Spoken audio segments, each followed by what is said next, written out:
राजाराम बापू कारखान्याच्या विस्तारीकरणाविरोधात साखर आळेत ग्रामपंचायत समोर आमरण उपोषण. कारखान्याच्या प्रदूषणाची तातडीनं चौकशी करण्याची मागणी. राजाराम बापू कारखान्याच्या विस्तारीकरणाबाबत जयंत पाटील यांनी उल्लेख केलेल्या व्हिडिओमधील धागा पकडत कारखान्याच्या विस्तारीकरणाला साखराळेमधील युवकांचा विरोध.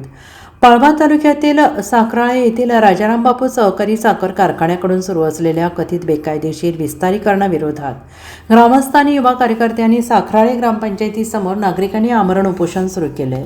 राजाराम बापू कारखान्याच्या विस्तारीकरणामुळे गावाचे अस्तित्व आणि पर्यावरण धोक्यात येत असल्याचा आरोप करत आक्रमक भूमिका घेत अमोल लोकेशन सुरू केले. आमदार जयंत पाटील यांच्याकडून एका भाषणात राजाराम बापू साखर कारखान्याच्या विस्तारीकरणाबाबतचा उल्लेख असलेला व्हिडिओमधील धागा पकडत साखराळे गावातील युवकांनी या कारखान्याच्या विस्तारीकरणाला विरोध दर्शवला आहे. कारखान्याच्या म्हणण्यानुसार साखराळे गावच्या हद्दीत असणाऱ्या राजाराम बापू सहकारी साखर कारखान्याकडून गेल्या अनेक दिवसांपासून रासायनिक आणि घातक प्रदूषण केलं जात आहे. या प्रदूषणामुळे गावातील शेती पूर्णपणे नापीक होण्याच्या मार्गावर असून लहान मुले आणि वृद्धांमध्ये श्वसनाचे तसेच गंभीर आजार वाढल्याचा दावा निवेदनात करण्यात आला आहे. असे असताना कारखान्याला प्रशासनाकडून दररोज 15,000 TCD गाळप क्षमता तसेच 68 मेगावॅट वीज प्रकल्पासह विस्तारीकरण करण्यास परवानगी देण्यात आल्याचा आरोप ग्रामस्थांनी केला आहे. या विस्तारीकरणामुळे प्रदूषणाचा धोका आणखीनच वाढण्याची भीती व्यक्त करण्यात येते आहे. दरम्यान साखराळे ग्रामपंचायतच्या ग्रामसभेत कारखान्याचा सुरू असलेल्या विस्तारीकरणाला ग्रामसभेने अधिकृत विरोध करावा तसेच प्रदूषणाबाबत कायदेशीर कारवाई करावी अशी मागणी करणारा लेखी तक्रार अर्ज सादर केला. मात्र ग्रामपंचायतीच्या सरपंचांनी अर्जाची अधिकृत पोहोच देण्यास नकार दिल्याचा आरोप आंदोलकांनी केला आहे. या आरोपाबाबत राजाराम बापू कारखाना प्रशासनाशी संपर्क केला असता त्यांच्याकडून कारखान्याची भूमिका मांडण्यात आलेली नाही. अलीकडच्या काळामध्ये या कारखान्यामुळे आम्हाला त्रास होतो असा म्हणणारा एक छोटासा वर्ग तयार झाला. आसपासचे कारखाने 20,000 टनावर पोहोचायला लागले. 20,000 टनांचं उद्दिष्ट आसपासचे कारखाने ठेवत असतील तर आपण त्या स्पर्धेत मागे राहू नये यासाठी आम्ही 15,000 टनाचा कारखाना करूया अशी भूमिका ठेवली आणि त्याचं एन्व्हायरमेंटचं हिअरिंग झालं. परवा वेगवेगळ्या लोकांनी तिथे येऊन मतं मांडली. मला त्याच्याबद्दल काही बोलायचं पण या कारखान्यामुळे आम्हाला त्रास होतो असा म्हणणारा राजकीय दृष्ट्या थोडासा प्रेरित असणारा सूर देखील त्या सभेत काही लोकांनी म्हणला. नमस्ते, मी अमित विश्वनाथ चव्हाण, राहणार साखराळे गावचा नागरिक आहे. आमच्या गावामध्ये जो असणारा राजाराम बापू सहकारी साखर कारखाना आहे त्याच्या विस्तारीकरणाचं काम सुरू आहे. तर ते काम आत्ता त्या कारखान्याची गाळप क्षमता जी आहे ती 7,000 टन प्रतिदिन क्षमता आहे आणि को जनरेशनचा प्रकल्प त्यांचा आहे तो 28 मेगावॅटचा आहे. तर ते विस्तारीकरण करायचं म्हणजे 7,000 वरून ते 15,000 टन प्रतिदिन आणि 28 मेगावॅटवरून 68 मेगावॅट प्रकल्प विस्तारीकरण करण्यासाठी त्यांनी प्रस्ताव जे दिलेले आहेत.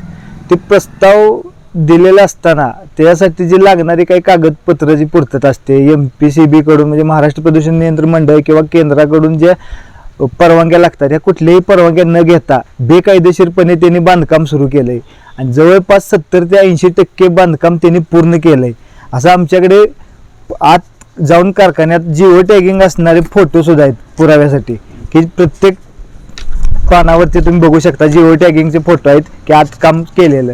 हे पूर्ण बेकायदेशीर आहे आणि जो एखादा प्रकल्प चालू करण्यासाठी जो एखादा अहवाल बनवायला लागतो तो वसंतदादा शुगर इन्स्टिट्यूट मांजरी यांनी जो बनवलेला अहवाल आहे तो पूर्णपणे खोटा, काल्पनिक आणि जनतेची दिशाभूल करणारा अहवाल त्यांनी बनवला आहे.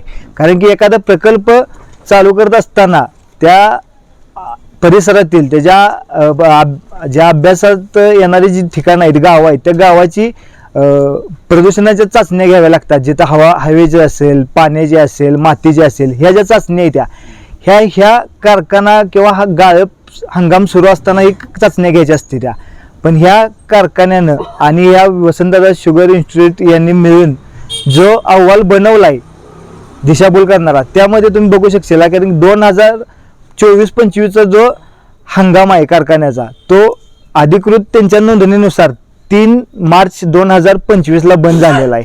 आणि ज्या दिवशी बंद झाला तिथून पुढे त्यांनी जो संक्षिप्त अहवाल वसंतदादा शुगर इन्स्टिट्यूटने बनवलेला आहे, त्या अहवालात त्यांनी नमूद केलेला आहे की जो अभ्यास केला ह्या ज्या परिसराचा साखराळे गावातला, तर त्यात त्यांनी दिलेली आहे तारीख की स्थानिक पर्यावरण अभ्यास कालावधी 3/3/25 ते 31/5/25, म्हणजे कारखाना पूर्णपणे बंद झाल्यानंतर त्यांनी त्या चाचण्या घेतल्या.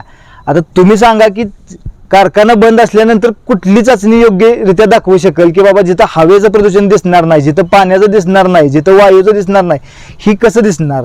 तर यांनी जी केलेलं ही सगळं खोटेपणानं आणि ह्या आमच्या गावच्या जे नागरिक आहेत ह्यांच्या भवितव्याचा किंवा त्यांच्या आरोग्याचा कुठलाही विचार न करता पूर्णपणे त्यांनी मरण आमच्या दारात आणून ठेवायचं काम केलेलं आहे. आणि त्यामध्ये सामील असणारी ही साखराळे ग्रामपंचायत जे आज तुम्ही बघताय, कारण की काल त्यांनी ग्रामसभा जी घेतली ती ग्रामसभा अचानकपणे घेतलेली ग्रामसभा, तिथं आम्हाला समजल्यानंतर आम्ही गेलो, युवा शक्तीचे आमचे कार्यकर्ते, आमचे ज्येष्ठ जे मार्गदर्शक आहेत ते सगळे आम्ही तिथं गेल्यानंतर आमचे जे काही मुद्दे होते, जे निवेदन होतं ते आम्ही तिथं मांडायला गेल्यानंतर आम्ही ज्यावेळेस तोंडी स्वरूपात मांडत होतो त्यावेळेस आम्हाला सांगितलं की तुम्ही तोंडी न मांडता आम्हाला लेखी स्वरूपात द्या.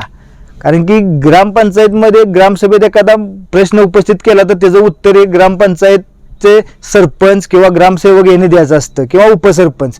तर ह्या कोणी उत्तर न देता तिथं बाकीचे गावातील काही बसलेले कॉन्ट्रॅक्टर स्वतःला कारखान्याचा जो व्हाईस चेअरमन आहेत विजय पाटील हे स्वतः तिथं बसलेले होते, ह्यांनी त्या सरपंचांना उत्तर न द्यायला लावता स्वतः उत्तर दिलं.